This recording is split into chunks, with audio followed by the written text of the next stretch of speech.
There's something incredibly magical about writing for orchestra because treated as a whole, it is one organism. It's like dealing with one entity. But it's made up of 60 to 100 different people. My name's Nico Muhly, and I'm a composer, and I'm joining you from my studio in New York.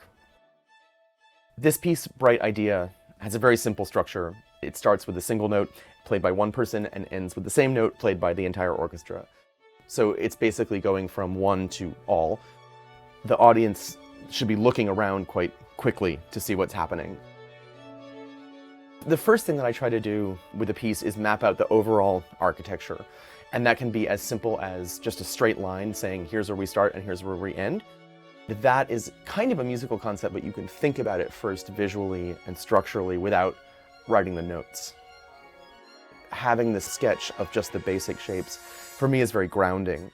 I know myself, if I didn't have this bigger architecture, I would start obsessing over details on day 3. So I'd be, worrying about clarinet slurs without actually writing a sensible structure.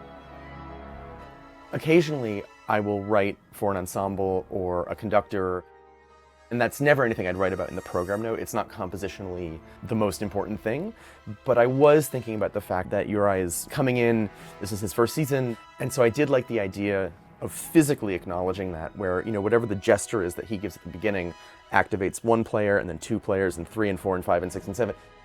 It should feel quite physical and it should feel quite visual in effect, where it's like it does come from his hand and then spreads out very quickly. Rather than, for instance, just a big giant chord. This is a more organic process.